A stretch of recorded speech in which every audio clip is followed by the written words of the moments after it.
पुराने समय की बात है। उत्तर भारत के एक विशाल राज्य में महाराज विक्रमदेव का राज चलता था।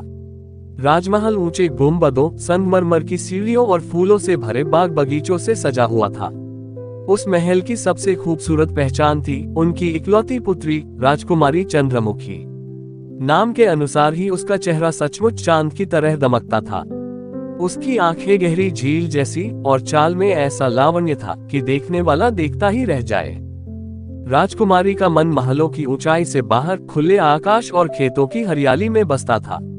उसे अक्सर महल की परंपराओं और बंधनों से ऊब लगती थी। एक दिन राजकुमारी महल से निकलकर अपनी सखियों के साथ बाग में घूमने आई। अचानक उसकी नजर एक पेड़ के नीचे बांसुरी बजाते हुए एक चरवाहे पर पड़ी, जिसका नाम चंदन था। उसकी बांसुरी की धुन इतनी मधुर थी कि राजकुमारी चंद्रमुखी का मन मोह गया।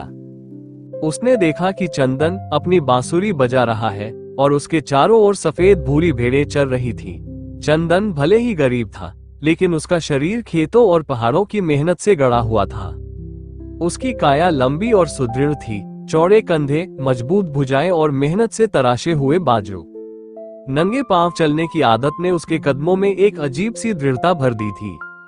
उसका चेहरा गेहुआ रंग लिए दमकता था और धूप में पसीने की बूंदें उसके शरीर पर मोतियों सी चमक उठती। जब वो बांसुरी बजाता तो उसकी गर्दन और बाहों की नसें तन जाती और उस दृश्य में एक अजीब सा आकर्षण होता। बांसुरी की मधुर तान सुनते ही चंद्रमुखी उस पर मंत्रमुग्ध हो गई। उस दिन पहली बार दोनों की आंखें मिली और जैसे समय ठहर गया हो। चंदन ने सिर झुकाकर प्रणाम किया। राजकुमारी, क्षमा कीजिए, मैंने आपके आने पर ध्यान नहीं दिया। चंद्रमुखी मुस्कुराई, तुम्हारी बांसुरी इतनी प्यारी है कि ध्यान भटक ही नहीं सकता।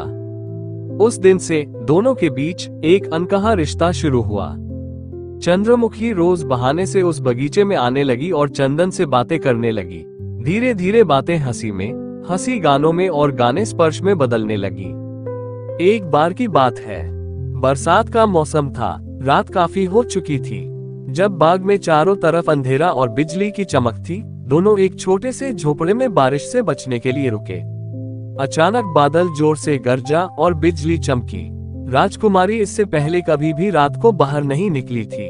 बादलों की गड़गड़ाहट सुनकर वह बहुत डर गई और चंदन के गले से लग गई। उसकी कोमल बाहें जब चंदन के गले से लिपटी तो उसे लगा मानो पूरे जग का भार हट गया हो और सिर्फ प्रेम की मधुर गर्माहट शेष रह गई हो। चंदन का दिल तेजी से धड़कने लगा। पहली बार उन दोनों ने अपने दिल की बात एक दूसरे से कही। चंदन, मैं तुमसे प्रेम करती हूँ, चंद्रमुखी ने कांपती आवाज में कहा। चंदन ने उसके दोनों हाथों को थाम लिया और कहा, राजकुमारी, मेरा दिल तो उस दिन से तुम्हारा है जब तुम्हें पहली बार देखा। वो रात केवल प्रेम की स्वीकारोक्ति भर नहीं थी, बल्कि उस क्षण में चंदन और चंद्रमुखी ने एक दूसरे को पूर्ण रूप से अपना मान लिया। उनके बीच न सिर्फ शब्दों का, बल्कि हृदय, आत्मा और शरीर का अदृश्य बंधन जुड़ गया। चांद की चांदनी जैसे उनकी देह पर उतर आए हो और हर धड़कन एक दूसरे के भीतर समा गई हो। प्रेम की आंच ने उन्हें भीतर से पिघला दिया और उसी गर्माहट ने उन्हें और गहरे बंधन में बांध दिया। उस आलिंगन और स्पर्श में कोई वासना नहीं थी, बल्कि शुद्ध समर्पण था, जहां चंदन ने चंद्रमुखी को अपना आश्रय बना लिया और चंद्रमुखी ने चंदन की बाहों में अपना संसार खोज लिया। उस रात से उनका संबंध केवल दो दिलों का मेल नहीं रहा, बल्कि वो एक अनकही प्रतिज्ञा बन गया कि चाहे दुनिया कितनी भी बाधाएं डाले, वे एक दूसरे से कभी अलग नहीं होंगे। वो रात जिसमें चंदन और चंद्रमुखी के जिस्म एक हो चुके थे, अब धीरे धीरे पीछे छूट रही थी। सूरज की पहली किरण झोपड़ी की एक सुराख से छनकर भीतर आए और दोनों पर सुनहरी आभा बिखेर गई। चंद्रमुखी चंदन की बाहों में सिर रखे हल्की नींद में थी। उसके चेहरे पर एक ऐसी शांति थी जैसी लंबे इंतजार के बाद अपने घर लौटने पर मिलती है।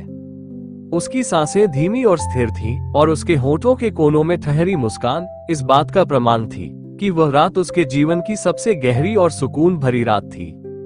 चंदन पूरी रात जागता रहा था, कभी उसकी लटों को सहलाते हुए, कभी उसकी हथेली को अपने सीने से लगाए। सुबह की हवा में जब पक्षियों का कलरव गूंजा तो उसने धीरे से सोचा, अब मैं अकेला चरवाहा नहीं रहा, मैं उसका हूँ और वो मेरी है। लेकिन प्रेम की राह आसान कहाँ होती है। राजकुमारी की दासी ने दोनों को कई बार साथ देखा, और एक दिन ये राज राजा तक पहुंच गया।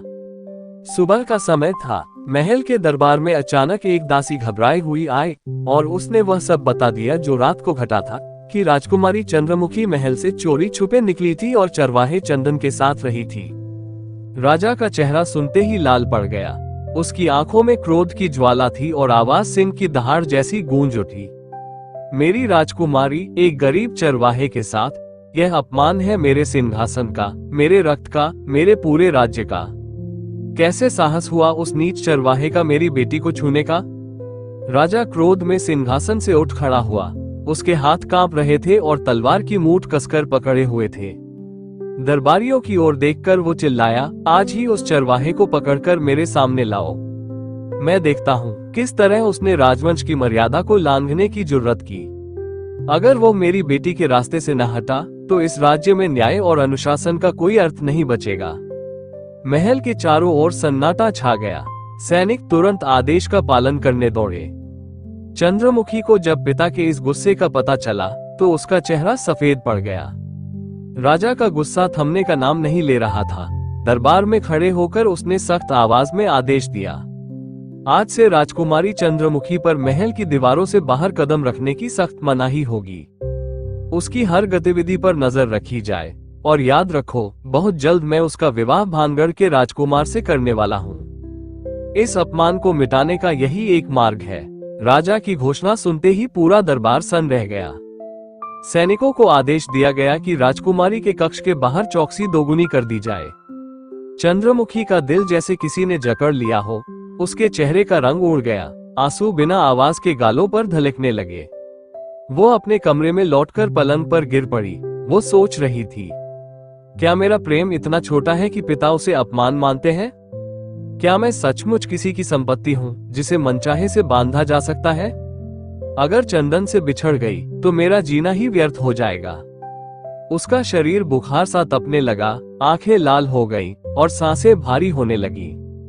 सखियां घबराकर दौड़ी और उसे संभालने की कोशिश करने लगी, लेकिन चंद्रमुखी का मन जैसे टूट चुका था।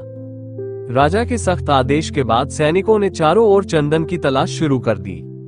वो उस समय अपने छोटे से झोपड़े में बैठा बांसुरी बजा रहा था, एक ऐसी धुन जिसमें वियोग की पीड़ा और प्रेम की पुकार घुली हुई थी।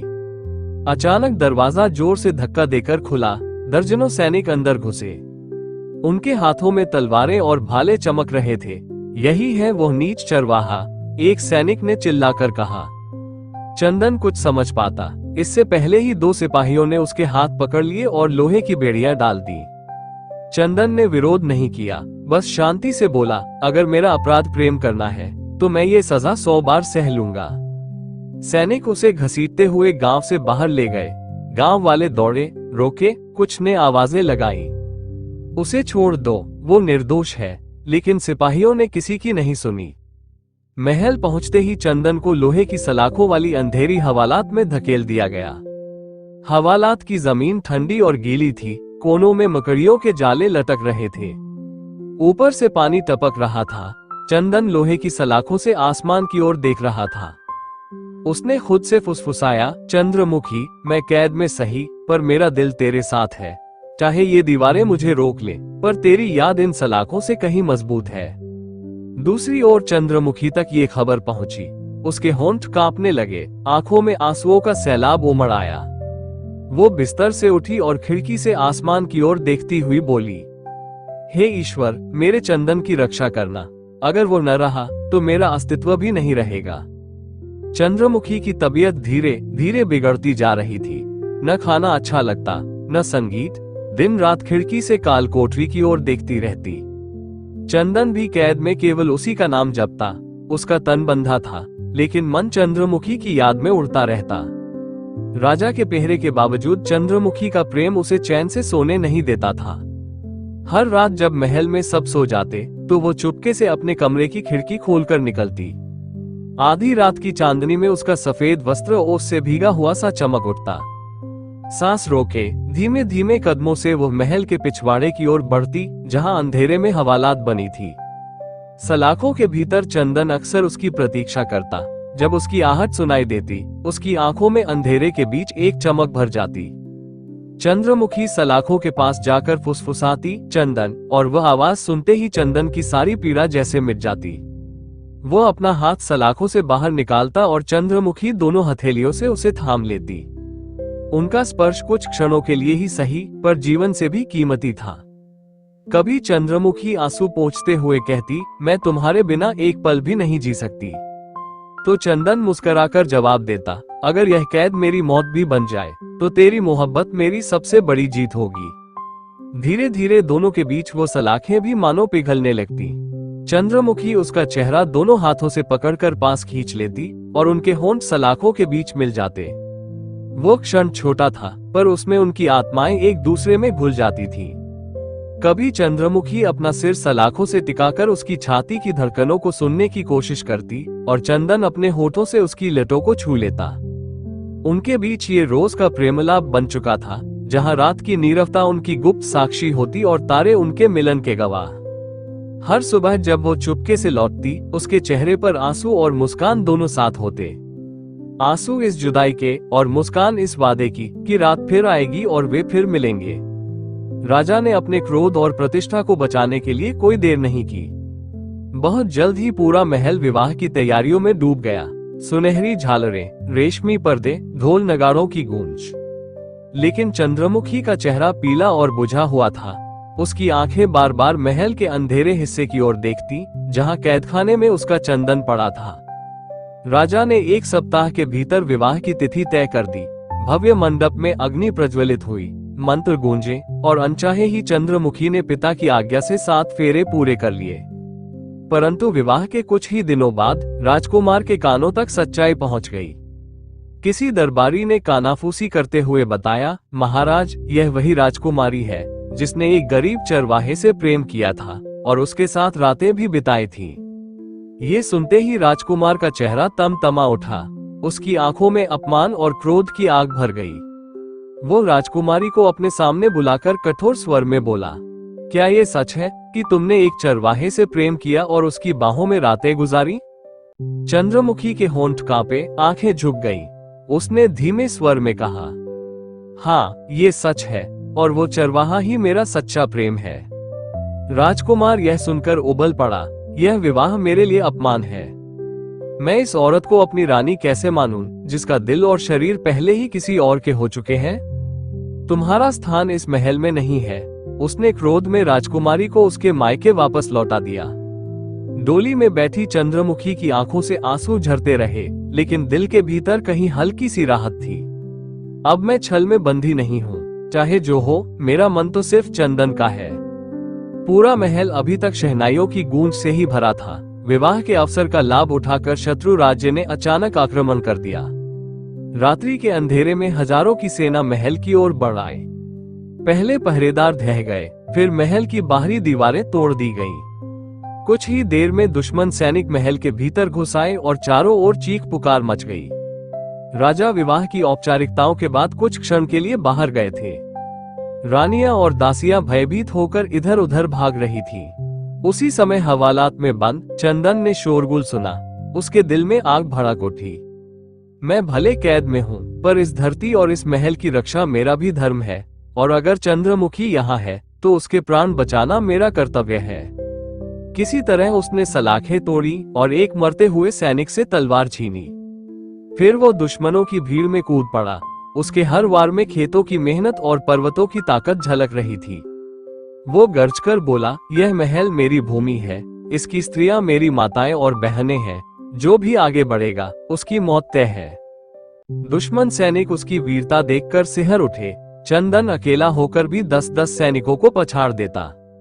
उसने रानियों और राजकुमारियों को एक गुप्त कक्ष में पहुंचाया और द्वार पर खड़ा होकर ढाल की तरह उनकी रक्षा करने लगा।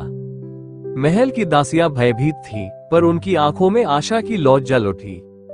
यह वही चरवाहा है जिसे राजा कैद कर चुका है, लेकिन देखो, आज यही हमारा रक्षक बना है। चंदन लहूलुहान हो चुका था, पर तलवार अब भी उसकी मुट्ठी में कसकर जकड़ी थी।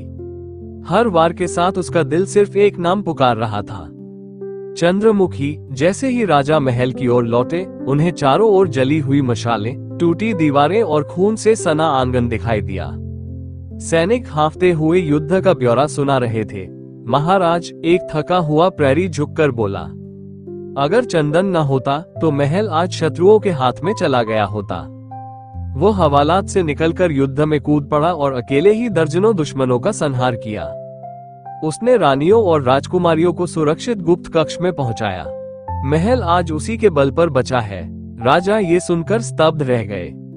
जिस युवक को वे अपमान समझकर जेल में डलवा चुके थे, वही आज उनके राज्य का रक्षक बना। उन्हें दरबारियों की बातें याद आईं। चरवाहा महल के योग्य नहीं, वो सिर्फ गांव का गरीब युवक है। लेकिन आज वही गरीब युवक एक योद्धा बनकर सामने खड़ा था। राजा जब महल के भीतर पहुंचे तो उन्होंने देखा चंदन जख्मी अवस्था में जमीन पर बैठा है। तलवार अब भी उसके हाथ से छूटी नहीं है।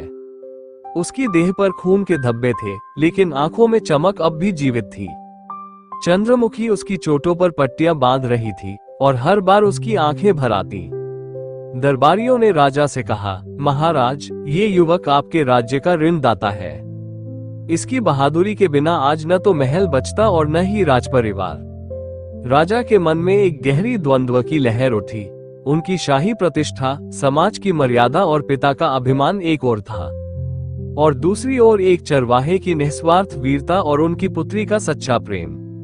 राजा ने धीमी आवाज में कहा, चंदन, तुमने आज न केवल मेरा राज्य बचाया है, बल्कि मेरे अहंकार को भी तोड़ा है। युद्ध समाप्त हो चुका था। चारों ओर शांति तो लौट आई थी, लेकिन चंदन की देह से बहुत खून बह जाने के कारण वो थोड़ी देर में मूर्छित हो गया। राजा ये दृश्य देखकर घबरा गए। उन्होंने तुरंत राजवैद्यों को बुलाया। वैद्य आयुर्वेदिक औषधियां, दुर्लभ जड़ी बूटियां और लेप लेकर आए। चंदन को राजमहल के श्रेष्ठ कक्ष में लिटाया गया, वही कक्ष जिसमें कभी कोई साधारण व्यक्ति कदम भी नहीं रख सकता था। रात्रि दिन चंद्रमुखी उसके पास बैठी रहती, कभी उसका माथा सहलाती, कभी आंखों से आंसू पोंछती। वो बार बार प्रार्थना करती, हे देवता, यदि चंदन को कुछ हुआ तो मैं भी जीवित नहीं रहूंगी। कुछ दिनों के उपचार और चंद्रमुखी की अथक सेवा से चंदन धीरे धीरे स्वस्थ होने लगा। उसकी आंखों में चमक लौटी और वो फिर से उठ खड़ा हुआ। राजा ने दरबार सजवाया। सभी दरबारी, सैनिक और नगर वासी उपस्थित हुए। राजा गंभीर स्वर में बोले, आज मैं स्वीकार करता हूँ कि मैंने चंदन को केवल उसकी गरीबी और सामान्य कुल देखकर अपमानित किया। लेकिन ये युवक ही है जिसने मेरे महल, मेरी रानियों और पूरे राज्य की रक्षा की। इसकी वीरता और निष्ठा हमारे साम्राज्य का अभिमान है। फिर राजा ने सबके सामने घोषणा की, अब से चंदन केवल एक चरवाहा नहीं रहेगा। यह मेरा दामाद और इस राज्य का राजकुमार होगा। मैं अपनी पुत्री चंद्रमुखी का विवाह इसी वीर से कर रहा हूँ। सारे दरबार में तालियों और जयघोष की गूंज उठी। चंद्रमुखी की आंखें खुशी से छलक आईं। चंदन ने विनम्रता से सिर झुकाकर राजा के चरण स्पर्श किए। कुछ ही दिनों बाद महल पुनः सजा। इस बार विवाह चंद्रमुखी और चंदन का था। सुनहरी दीपमालाएं जल उठी, आकाश में हजारों दिए छोड़े गए। राज पंडित ने वैदिक मंत्रों का उच्चारण किया। चंदन और चंद्रमुखी ने अग्नि के चारों ओर 7 फेरे लिए और हर फेरे के साथ एक दूसरे का हाथ और मजबूत होता गया। चंदन के हृदय में उस रात एक ही विचार गूंज रहा था, मैं कभी सोच भी नहीं सकता था कि एक गरीब चरवाहा राजकुमारी का पति बनेगा। ये सब प्रेम की शक्ति है जो असंभव को भी संभव बना देती है। फेरे पूरे होने पर राजा ने अपने हाथों से कन्यादान किया। उनकी आंखों में संतोष था। आज मेरी पुत्री ने अपना सच्चा जीवन साथी पा लिया है। इस तरह चंदन और चंद्रमुखी का प्रेम, जिसने दर्द, विरह, संघर्ष और युद्ध की आंधियां झेली थी, अंततः विजय पा गया। उनका मिलन केवल 2 दिलों का नहीं, बल्कि 2 संसारों का संगम बन गया, जहां प्रेम सबसे बड़ी शक्ति साबित हुआ। आज की कहानी समाप्त हुई।